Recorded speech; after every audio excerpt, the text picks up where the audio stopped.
You're about to listen to Kelly Martin Speaks. I'm your host Kelly, and the author of When Everyone Shines But You, a mental health and self-acceptance blogger and a recovering darkness addict. I have experienced intense anxiety, deep depression and life trauma, but I'm coming out of the other side now. Darkness was a comfort zone for me for a long time, and it felt safer than the light. So in this podcast I share with you my journey into the light and how I move through challenge in an empowering way. I'll share with you tools and nurturing ways to embrace your humanity. I was once a shy, scared introvert, afraid to speak, but that's all changing. Let's take this journey together and learn to fly.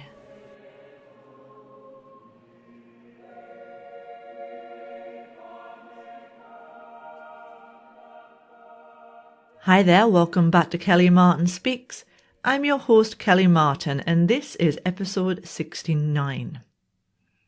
Today I'm going to talk about how we drain our life away by focusing on the illusion of the mind. And now a few years ago I was lost in wishful thinking. I focused on an alternative reality of what I was actually living. I would say that my obsession, which is what it was, came from a teaching that is popular across the world right now, and that is that we create our reality. And it comes in the form of using something called the law of attraction. Now, while the law of attraction may or may not be real, it has very evocative powers in that if someone who suffers from low self-esteem or mental health issues becomes drawn to this teaching, they can lose sight of what is true, what works and what is needed in life, and I certainly did this. So instead what happens is we try to avoid the negative by focusing solely on what we perceive to be the positive. Even if the positive is not really that healthy or positive, which was the case with me, and I did this for quite a long time, quite a few years. And the problem comes when we think that the positive is having like a Pollyanna outlook, where no matter what challenge comes along, we simply positively think it away. And while this may sound okay, if you suffer from low self-esteem, the very thing you need to do is make peace with the negative, to acknowledge what is happening, and to embrace your feelings, whatever they may be saying to you.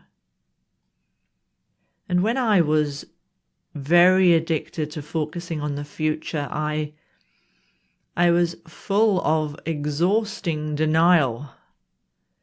So much so that I left a job I had been working at for 3 years because I truly deeply believed that once I left, the money I needed to follow my dream, and back then it was to travel the world and be a travel writer, would arrive. Now, a year later, after I'd left my job and I'd resigned and I believed everything was going to change for me, nothing changed in my outer reality. And soon after, my Pollyanna personality, it went from this happy, it was an illusionary happiness, into a deep and dark, depressive episode. I became severely depressed. I had been living my life according to what was lacking and not on what was here. I missed out on so much precious memories, abundance, love, friendship and opportunities because I had such a strong tunnel vision that I missed everything around me. And it was during this time that I had really serious suicidal thoughts. I had to question my reality once again, and question who I was. Why wasn't my life working, and how did I fail at creating my reality? Because apparently it's supposed to work. The fact is that if we have a deeply traumatized unconscious, no amount of positive thinking can override this. This is because we first need to acknowledge that our thinking and patterns are a bit off, a bit wonky, and they're not real. We need time to unravel the programs that we've been receiving from other people, brainwashing and conditioning that we've taken on from our parents, peer groups, teachers, and others in our early life experience, and society as a whole, can be very strong and powerful and affect how we make our choices in life. Now, once we are able to face what is actually happening, we can then begin to accept what is happening. Because we can't really change anything unless we first acknowledge it's happening. We can have compassion for the part of us which tried to protect us by creating such a struggle within. And we stop avoiding the life that wants so much to bring us what we need in terms of healing and love. This is where, when our focus lies on the past, or the future predominantly, we are literally wasting our life force energy. While it can feel exciting and enticing to dream and fantasize about the future, we're not really living when we're doing this. Now, as the mystic teacher Osho said about the topic of awareness, for example, he said, "This mind gives you a sort of stupor, burdened by the memories of the past, burdened by the projections of the future. You go on living at the minimum. You don't live at the maximum, and your flame remains very dim." So while it might sound attractive to ignore your current reality, to focus on an imaginary future, is it really empowering and a healthy way to live your life? I don't think so. And I wrote in a recent blog post about fantasy how sometimes we need to let go of the fantasy and find fulfillment in our reality. We may think that we want success in certain areas. It could be career, relationships, money, health. But the more we focus solely on the future, the more we miss the opportunities for all of these things in the here and now. You might not think these things are here in the here and now, but I imagine they are, even if it's just in small ways. I believe as humans we can't help but look to the future with hopeful eyes, and a modicum of this is perfectly healthy. But if someone suffers from depression or anxiety, this is when focusing on the future becomes more dangerous and damaging. When I have experienced depression, for example, my future view of my life was really bleak. And during heightened anxiety episodes, which I've had since childhood, my future view was of fear and worry. So people with mental health issues, we need to balance out how we consider our lives. Looking back in regret or forward in sorrow never heals, it never supports us in who we are or who we are becoming. I know of many people who spend all year daydreaming, and that's what I did, and focusing on, for example, future vacations that they've booked in advance.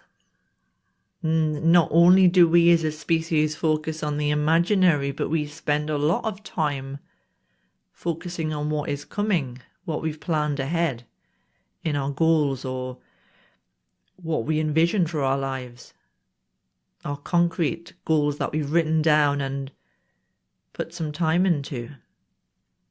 And this can be to the detriment of our loved ones and opportunities we have before us right now. We miss what's happening. We miss the beauty that we have here. And somebody said to me when I was in my deeply creative time where I thought I could create the money I needed to travel the world, and I told, I think it was my boss back then, that I was going to travel. I didn't tell her that I was manifesting or daydreaming this money into being. And I think she said to me, you can go traveling, but you're still taking yourself with you. And back then I just wasn't ready to hear it. I wasn't ready to hear that my place was here, and I had a lot to learn, a lot to gain, a lot to grow from. Now, John Green said, you spend your whole life stuck in the labyrinth, thinking about how you'll escape one day and how awesome it will be.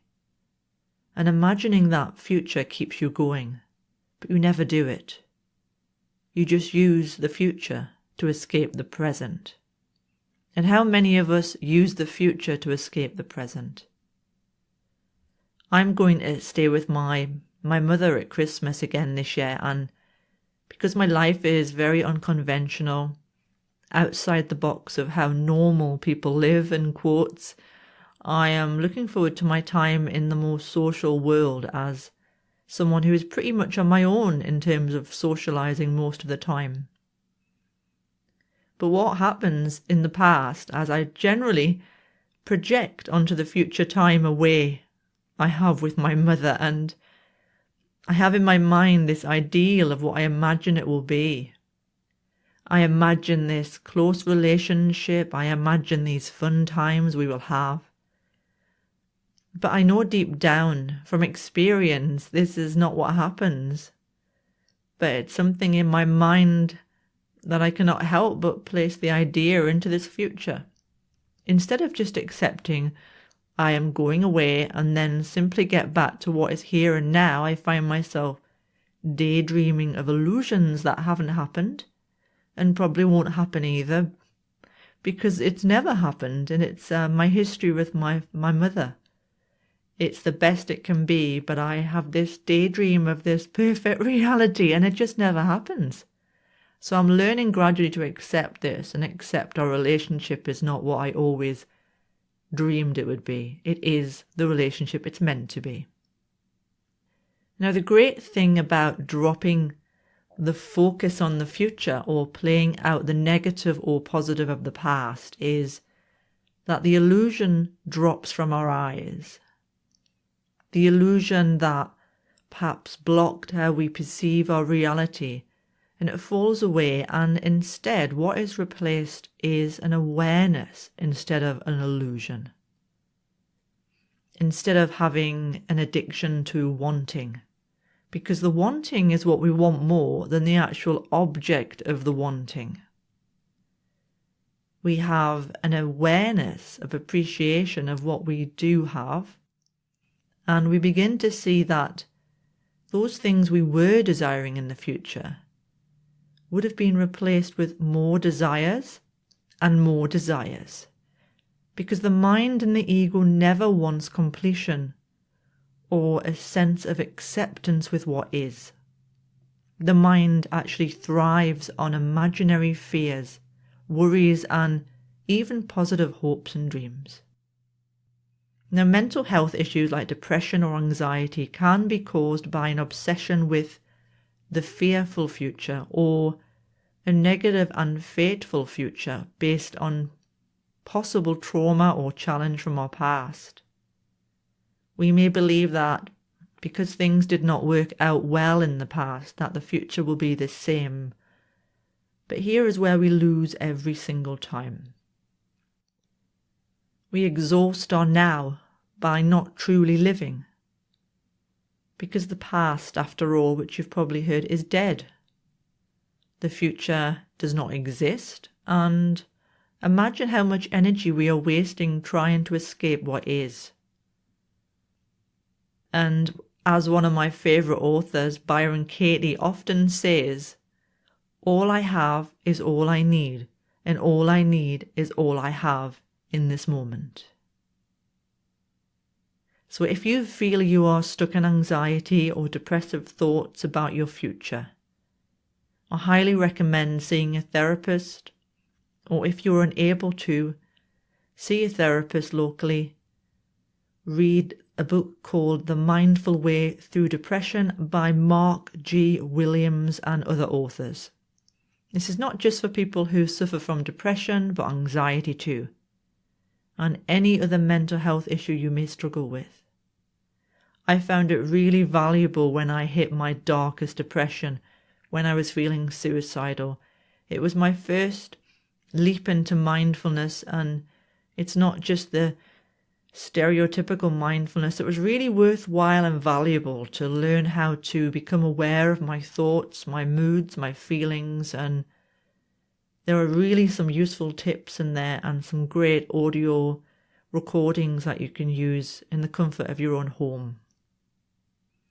So I hope this little short podcast has helped you if you feel like you're exhausted by trying to project into a future that hasn't happened, and maybe it's causing you feeling sorrow or disappointment, or you have an attachment or an expectation to an outcome and it's hurting you in some way.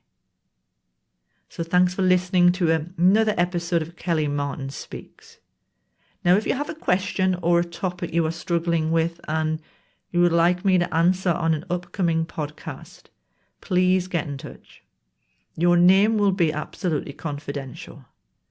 Email me at kellymartinspeaks@gmail.com or message me on Facebook via Kelly Martin Speaks. And don't forget, if you feel that others in your life are passing you by and the not good enough voice is screaming really loudly, pop by kellymartin.co.uk to find out all about my books, including When Everyone Shines But You. Until next time, bye for now.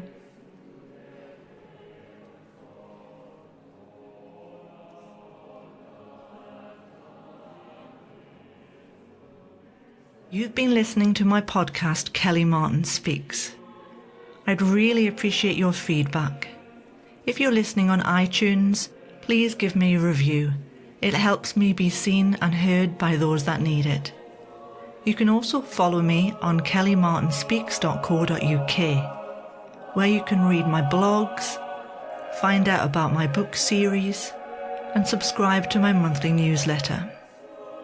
I'm also all over social media, so search for me via Kelly Martin Speaks on Instagram, Facebook and Twitter. I'll speak to you next week. Bye.